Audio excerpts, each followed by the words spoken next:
두 번째 사연 좀 문제가 심각합니다. 이 사연자뿐만 아니라 아이의 건강이 직결된 문제 같아서 좀 빨리 다뤘으면 해서 제가 소개해드리겠습니다. 안녕하십니까. 대전에 사는 30대 중반 남성입니다. 서울에서 살다가 회사 발령을 받아 대전으로 왔습니다. 마침 처가가 대전이라 장인 장모를 모시고 살고 있습니다. 결혼 3년 차고요. 변호사님들께 조언을 구하고자 합니다. 외동딸은 와이프는 결혼 전부터 독실한 기독교 신자입니다. 장인 장모도 전부 열성적이고 오랜 신자입니다. 사실 결혼 전에 와이프를 꼬시면서 저도 교회를 다니는 척했고 결혼 후 지금까지 매주 일요일 온 가족이 교회를 나갑니다. 연애 당시부터 지금까지 와이프가 보인 행동 때문에 갑갑했던 게 한두 번이 아니었습니다. 진화론이 아닌 창조론을 믿는다든지 차별금지법이 생기면 동성애가 창궐한다고 믿는다든지 IT 쪽 일을 하는 제 상식으로는 도무지 납득이 되지 않는 말과 행동이 문제였습니다. 더 웃긴 거는요. 그 와중에 신년마다 장모님과 사주를 보러 가고 혈액형과 별자리 같은 걸 대단한 과학적 근거가 있는 양 말한다는 겁니다. 박지희 씨 아니에요? 아니 저는요 교회 다닐 땐 절대 그런 거 보지 않았습니다. 하지만 이제 교회를 멀리 하면서부터 사주를 보는 거죠. 둘 중에 하나만 해야죠 사람이. 결혼을 반대하던 장모님이 마음을 돌리게 된 중요한 계기가 궁합이 엄청 잘 나와서였으니 아이러니하죠. 저는 와이프를 사랑하기 때문에 속으로 그래도 지구는 돈다는 갈릴레이의 심정으로 살고 있었습니다. 올해 아들이 태어났습니다. 생후 6개월입니다. 혈액형이니 창조론이니 하는 건 얼마든지 우선넘길 수 있습니다. 하지만 자연치유법이라뇨. 신생아 예방주사는 오히려 아이에게 해가 되는 독이라고 합니다. 어떻게 해? 미치고 환장하겠습니다. 임신 중일 때도 코로나 백신을 한 삭포 안 맞겠다는 걸 제가 어쩔 수 없이 양보했습니다만 태어난 아이의 기본 접종은 도저히 양보가 안 되는 일이었습니다. 그 일로 엄청 많이 싸웠습니다. 와이프에게 몇 년 전 그것이 알고 싶다 아나키 편까지 유튜브에서 찾아 보여줬습니다. 방송 내용이 전부 조작된 거라고 합니다. 담벼락과 얘기하는 것 같습니다. 다행히 초기 몇몇 주사는 제가 협박하다시피 해서 접종을 했는데 그 이후로는 조금만 논리적으로 밀린다 싶으면 바로 장인 장모를 불러 셋이 한 목소리로 저를 탓합니다. 너무 안 좋다. 정말 겪어보지 않은 사람은 모릅니다. 원시인하고 얘기해도 이 정도로 갑갑하지는 않을 겁니다. 장인 장모도 카톡으로 받아보는 괴상한 문자를 믿고 코로나 백신은 독이라며 아무도 안 맞은 탓에 저만 유일한 백신 접종자가 됐습니다. 길길이 날뛸 게 뻔해서 맞으러 간다고 말도 못했어요. 그래도 그건 그렇다고 칠 수 있습니다. 하지만 이제 막 태어난 우리 아들은 무슨 죄인가 싶습니다. 장인, 장모, 와이프 셋이서 저를 이상한 사람 취급하고 회개하라고 합니다. 1대3으로 엄청 싸웠습니다. 그렇게 5, 6개월을 싸우다 보니 저도 정신적으로 너무 지쳐갑니다. 글자 그대로 지옥입니다. 앞으로 살면서 이런 일이 계속 생길 텐데 지금처럼 살 자신이 없습니다. 아들에게 예방접종을 시키기 위해 이혼한다는 게 말이나 되겠습니까? 당연하게도 아기에겐 예방접종보다 엄마가 더 필요할 테니까요. 하지만 지난 6개월간 제가 겪은 일을 생각하면 퇴근 후에 집에 들어가는 것조차 무서울 정도입니다. 아들 얼굴을 보면 예방접종 맞춰야 할 텐데 라는 생각만 들면서 쌍욕부터 나옵니다. 당장 맞아야 할 게 한두 개가 아니라서 일단 숙소를 구해 아이를 데리고 집을 나갈까도 심각하게 고려 중입니다. 이혼까지는 아니더라도 아기에게 예방접종을 하기 위해 장인 장모와 와이프를 상대로 소송을 거는 것이 가능할까요? 또 일단 이혼 소송을 제기해서 법정에서 자신들의 문제가 무엇인지 깨닫게 한 후 이혼을 취소하는 것이 가능한가요? 아니면 이 상황을 아동학대로 신고할 수 있을까요? 변호사님들의 도움을 청합니다. 감사합니다. 라고 보내주셨습니다. 모두 가능할 것 같은데요. 지금 갖고 계신 궁금증에 대해서 다 가능할 것 같다. 이혼 소송을 제기해서 법정에서 문제를 깨닫게 하는 거 가능하고요. 아동학대 신고 가능하고. 아이가 아직 어린데 엄마가 필요한데 아니야.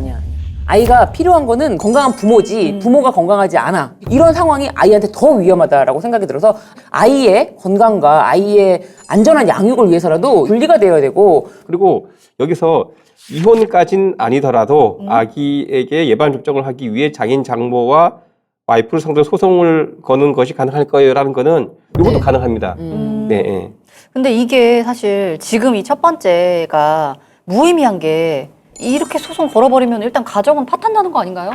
멸치와 콩을 그렇게 심하게 먹는 사람과 살 수 있어요? 사귀지도 않는다고 저 하셨죠? 애초에 결혼을 안 합니다. 그렇죠. 네. 그런데 물론 그런 사람들끼리는 돼요. 가서 뭐 멸치 반찬 많이 먹고 이러면 되는데 저는 이걸 우선 애를 데리고 나와요. 나와서 안 맞은 예방 접종을 다 맞고 나서 맞아. 그 다음에 이혼 소송을 먼저 할 수도 있지만 신권 상실 신발 청구를 먼저 할 것 같아요. 신권 상실. 예. 이거 뭐 친권 상실 사유가 뭐 된다고 봐야죠. 이런 경우에는 아동복지법상 아동학대에 해당됩니다. 이 정도가 되면. 그러면은 검사라든가 지방자치단체장, 또 학교장 이런 사람들도 그 법원에다가 친권 상실 이런 걸 청구할 수가 있어요. 예, 예. 이 사연 주신 남편은 본인이 직접 민법상 친권 상실 청구를 할 수가 있죠. 신권 상실 청구를 먼저 하는 게 더 나을 것 같다. 그러면서 이혼 소송을 하는 게 그게 좀 더. 그냥 이혼 소송 하면서 그걸 하면은 좀 덜 심각해 보일 수가 있는데 친권 상실 심판 청구를 먼저 하면은 그 심각성을 사태 심각성. 부각한다는 차원에서 그렇죠. 자녀를 양육하는 데 있어서 의견 차이 때문에 이러는 것이 아니다라는 심각성을 확실히 보여줄 수가 있는 거죠. 아, 그러네요. 이게 이제 순서가 어떻게 되느냐에 따라 좀 이렇게 심각성이 좀 달라지겠네요. 그렇죠. 그리고 중요한 얘기네요. 그렇죠. 그러니까 결혼 전부터 연애할 때부터 와이프가 보인 행동 때문에 갑갑했던 게 한두 번이 아니라고 지금 본인이 쓰셨어요. 이거는 그러면은 뭐 이거 사실 결혼 자초미난이죠. 전에도 알았다는 얘기거든. 결혼을 하면 안 됐어요. 근데 그게요, 만나는 상대방이 있으면 그 상대방이 좋은 점을 부각시켜서 본인이 그 상대방에게 맞춰서 결혼을 하게끔 만들어요. 본인 스스로를. 그때는 또 별거 아닌 것처럼 느껴지. 알잖아! 너무 생판 모르는 일이 아니었잖아요. 너무 잘 이해합니다. 연애 당시부터 분명히 이렇게 약간 이 포인트는 아닌데 이거 있었을 거란 말이에요. 맞아. 이게 결혼 후에 느닷없이 튀어나오지 않았을 거란 말이에요. 그러면 이거는 더 선을 넘어가면 이거는 위험한데? 이런 생각이 들면 거기서는 멈춰야 되는데 우리가 얘기한 것처럼 호르몬의 노예가 되어가지고 맞아요. 결혼을 진행을 하신 게 아닌가 그런 안타까움이 좀 있습니다. 근데 남자든 여자든 다 보면은 결혼하면 안 그럴 거야. 좋아질 거야. 그치. 내가 감수할 수 있을 거야. 이렇게 되는데 왜 그럴까? 왜 왜 그럴까? 그러는 걸까요? 정말. 그거 부정할 수는 없을 것 같아요. 결혼에 있어서도 호르몬이 있나요? 저도 있다고 봐요. 그게 저도 있다고 가정을 봐요. 꾸려야 된다라는 그런 생각을 이제 계속 심고 있다가 내가 그 당시 나는 이제 준비가 된 것 같다라는 어떤 그런 생각이 들었을 때 상대방이 있으면 그 사람의 약점, 단점 이런 거를 내가 어느 정도 커버하고 보완할 수 있고 그리고 같이 우리 사랑하는 마음으로 극복해 나갈 수 있다라는 착각으로 맞아. 막 뇌를 조종해요. 나는 극복할 수 있다. 우리가 함께 사랑하는데 뭐가 문제야? 이런 식으로 이분도 뭐 교회를 다니고 싶은 사람은 아니었겠지만 이 결혼하고자 하는 마음으로 그러니까 내가 뭔가 어려운 것 같은데도 내가 그냥 맞춰주는 그런 거 있잖아요. 뭐 일주일에 뭐 교회 한 번 가는 거 어렵지 않지? 어렵지 않지. 뭐 이렇게 생각해. 생각했을 수 있죠. 저랑 공부하는 사람도 이제 교회를 다니는데요. 동거인. 동거인. 근데 그래서 전 처음부터 얘기했습니다. 이게 뭐 교회 다닌다는 이유로 문제를 삼거나 그러지 않았으면 좋겠다. 제사를 거부한다든가 아이들한테 뭐 종교를 강요한다든가 포교 활동하지 말아라. 포교 활동. 결혼하기 전에 이미? 예. 잘한다. 그러면 뭐죠? 근데 이분은 보면 뭐 그 연애 당시부터 이미 전조가 있었는데 무시했던 것 같거든요. 그래서 자초미난이다 이분은 저는 그렇게 봅니다. 첨언을 하자면 본인 피셜 아내분이 엄청 이쁘시답니다. 연예인급으로 이쁘시답니다. 그래서 결혼을 한 거면 더 큰 문제 아닌가요? 눈이 가려졌을 수 있지. 이혼을 안 하고 이걸 해결할 수 있는 방법. 야.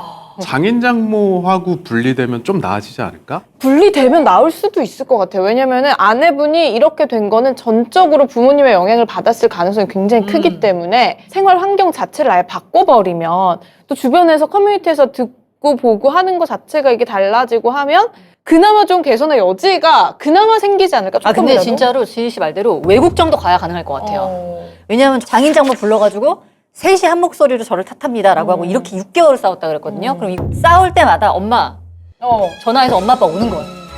이거 어떤 상황인지 아시겠죠? 근데 이런 사람인데 분리가 된다고? 쉽지 않을 거라고 봐요. 외국 가도 전화로 계속 할 것 같은데.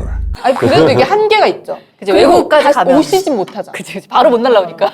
저는 근데 그런 생각이 그런 들어요. 게 이게 있을 것 어떠한 면에서 이혼을 하기 싫은 경우에도 과감하게 안 그러면 이혼할 수밖에 없다라는 그런 생각을 확실하게 보여줘야 맞아. 테스트로 한다는 것 자체를 마음을 먹으면 안 돼요. 그냥 정말 배수진 한다. 그냥 이혼 어쩔 수 없다. 이 정도면 이혼해야 된다. 아직은 아내분도 아름답고 젊고 예쁘고 이제 막 아이를 낳았어. 이제 막 출산을 했어. 그런데 이 장인 장모는 내 딸이 이런 이유로 이혼녀가 된다는 걸 받아들이기 쉽지 않다라는 거를 확실하게 진짜 이혼을 한다라고 생각하고. 아니 저는 그래서 들어가야 된다. 친권 상실 심판 청구를 해서 진짜. 그렇게 하면 좋을 것 같거든요. 네. 이혼 소송하기 전에 먼저. 이분은 그 지금 태도가 이혼까지 갈 정도는 아니다. 왜냐면 아이는 엄마가 중요하잖아. 근데 그게 아니라 생활 방식이 이렇게 다르면 하루하루가 고통이고요. 지옥. 지옥 그 말 그대로 자체예요. 지옥이래. 네. 그러니까요. 내 아이를 정말 생명, 신체, 안전을 위해서 위하는 길이다라고 생각을 해야지 뭐 양쪽 다 잡으려고 이런 식으로 해서는 안 된다. 그리고 이제 사연 주신 분의 아내하고 그 부모는 아동복지법 위반의 정범입니다. 정범. 맞아요. 이건 형사처벌 대상이 됩니다. 이 사연 주신 분은 네. 아동복지법 위반의 방조범. 될 수 있어요.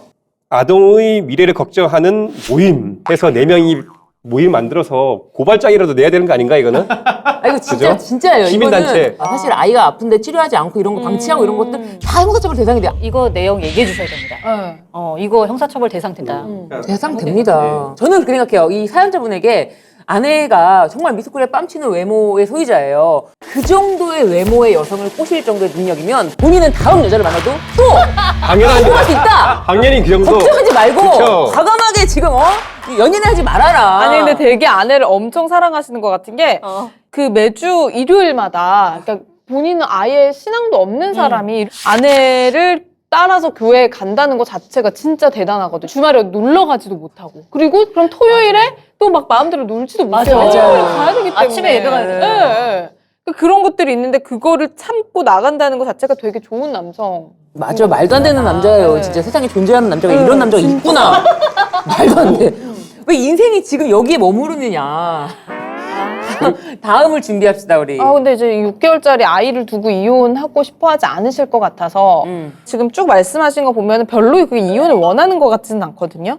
가장 좋은 거는 네. 아내가 바뀌어가지고 행복하게 아이 예방접종도 같이 마치고 하면서 행복하게 사는 건데 그게 이제 그 장모와 장인 어른의 그런 문제가 굉장히 크다. 분리해낸 다음에 일단 그 다음 단계를 생각해야 되지 않을까. 저는 일단 그렇게 그러니까 생각해요. 이게 잔잔하게는 못 넘어가요. 네. 그래서 뭐 진짜 아까 친권 상실 청구 뭐 말씀하셨는데 내가 진짜 이혼하는 건가? 우리 딸이 이혼하는 건가? 이렇게 하면 안 되겠는데? 이런 뭐가 반전이 될 만한 생각을 하게 만들어줘야지 좀 조용하게 잔잔하게 좀 서로 좋게 이렇게는 안 된다. 그건 아동복지법 위반의 방조범인데요. 아까 네. 아동복지법 제17조에서는 이렇게 규정하고 있습니다.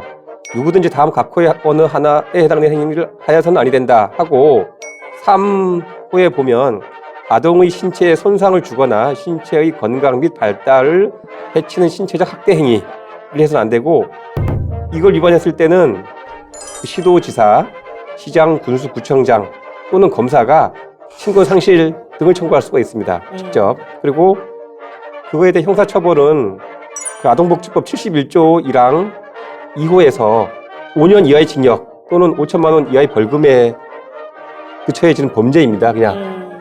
그리고 이 사연 주신 분도 이렇게 뭉개면은 나중에 이혼 소송 진행 중이라든가 등 할 때 그 법원에서 직무상 고발을 할 수도 있어요. 약간 방조했다라는. 진짜 방조죠. 보면은 그런 경우 있지 않습니까? 그죠? 엄마가 이혼하고 재혼했는데 재혼한 남편이 딸을 성폭행해. 근데 그걸 가지고 뭐 이혼을 할까 뭐 무서워서 뭐 그런 경우 있지 않습니까? 그죠? 그런 경우에 실제 방조범을 처벌받은 사례가 있습니다. 똑같지 않습니까? 그죠? 그렇죠. 예. 그래서 지금 같은 경우에는 뭐 이혼을 하든가 말든가는 이 사람 몫이지만 아이를 위해서 예방 접종을 안 한다든가 이렇게 하는 거는 이 사람도 자기의 잘못을 뭐 피해가기 어렵죠. 자기는 정상적인 사람이고 처라든가 장인 장모만 이상한 사람인 것처럼 말을 하는데 저는 이 사람은 똑같다고 봅니다. 지금 애가 태어난 지 6개월밖에 안 돼가지고 일단 큰 이슈가 이제 예방접종으로 터진 거예요. 네. 근데 애가 자라면서 이게 한두 개겠냐고요. 지금 이게 시작인데 또 피나도 수혈도 안 하겠죠. 맞아요. 그런 문제도 있고 큰 사고가 났을 때 그런 것도 있고 남편분이 이랬어요. 몇 년 전에 그것이 알고 싶다. 아나키 편까지 유튜브에 찾아가지고 아내한테 보여줬다. 근데 이제 뭐라 그랬냐면은 이거 다 조작한 거다. 그러니까 뭔가를 그런 말 다 이렇게 했죠. 예. 대화를 해서 이런 게 있어? 그럼 내가 잘못 알았나? 이렇게 서로 알아가고 이랬는데 그거 조작된 거야. 내가 아는 게 답이고 다른 애들이 하는 거는 다 말도 안 되는 얘기야. 내가 아는 거, 내 논리가 제일 최고이기 때문에 너는 내가 하는 말에 그냥 그러니까 굴복해야 돼. 사람- 이런 생각이 있는 거예요. 맞아요. 다른 건 틀리다고 하는 사람들인데 그죠? 맞아요. 아예 안 듣고. 맞아, 네. 맞아. 이런 사람이랑 평생을 어떻게 살아? 평생을 어떻게 살고 거기다가 1대1도 아니야. 지금 3대1이야.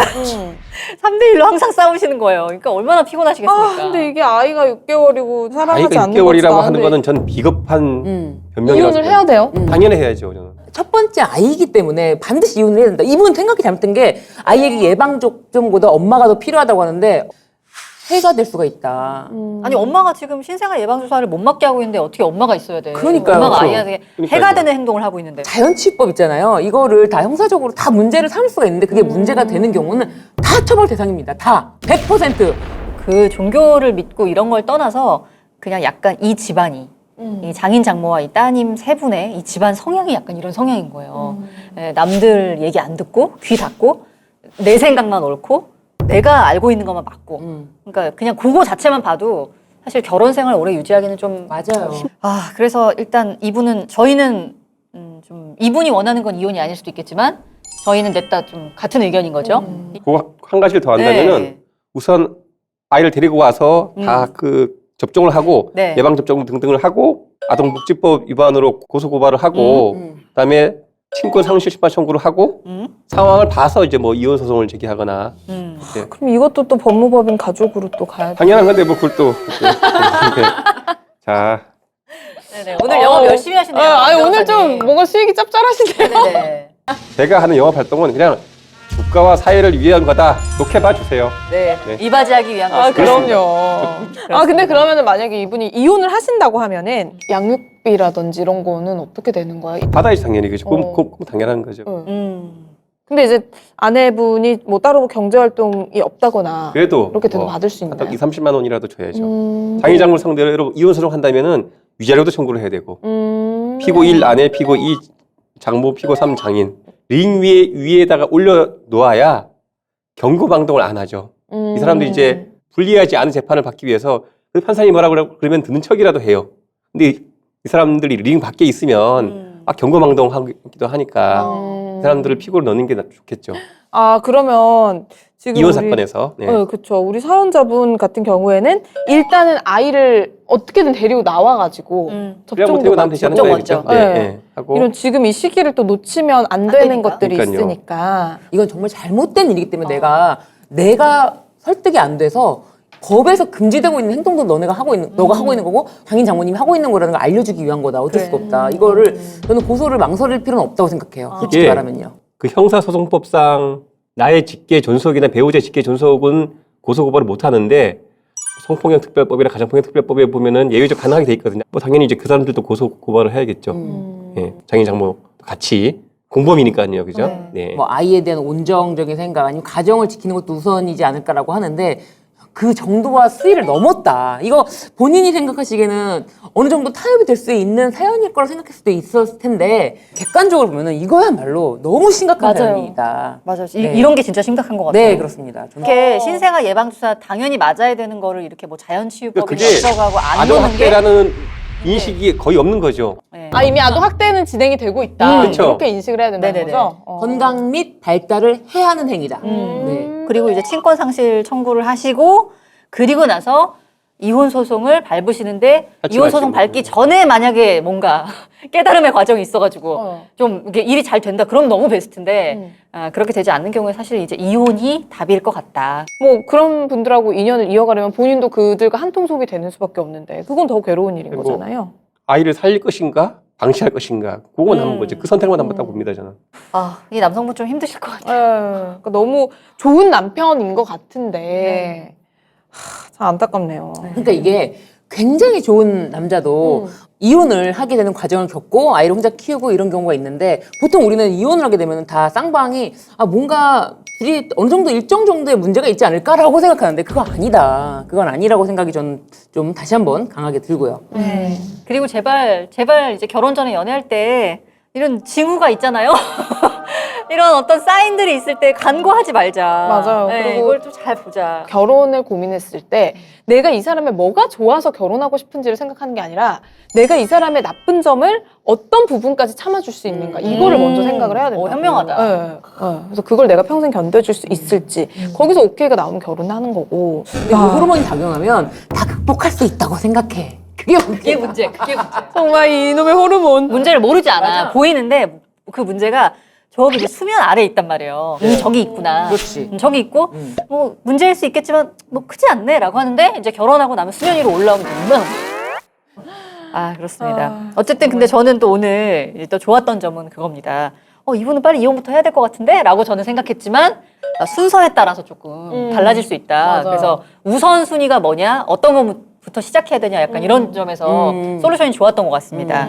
네, 여러분도 이렇게 나만이 갖고 있는 문제 있으시다면은 저희와 함께 사연 보내주셔가지고 공유해 주시기 바랍니다. 저희가 최선을 다해서 이렇게 솔루션을 한번 찾아볼게요. 네, 만약에 이분도 사연 안 주셨으면 사실 지금 거쳐야 될 단계가 여러 가지고 맞아. 그게 순서에 따라서 또 결과가 바뀔 수 있기 때문에 지금 이제 고민하시다가 사연 주시고 너무 잘하셨다라는 생각이 들고 비슷한 고민 아니면 뭐 이혼 관련해서 뭐든지 여러분들 생각하고 계시는 것들 저희 아래 나가고 있는 메일 주소로 보내주시면 되겠습니다. 자, 여러분의 많은 사연 기다리고 있을게요. 저희는 오늘 여기서 인사드리겠습니다. 본격 이혼 권장 방송 지금 헤어지러 갑니다.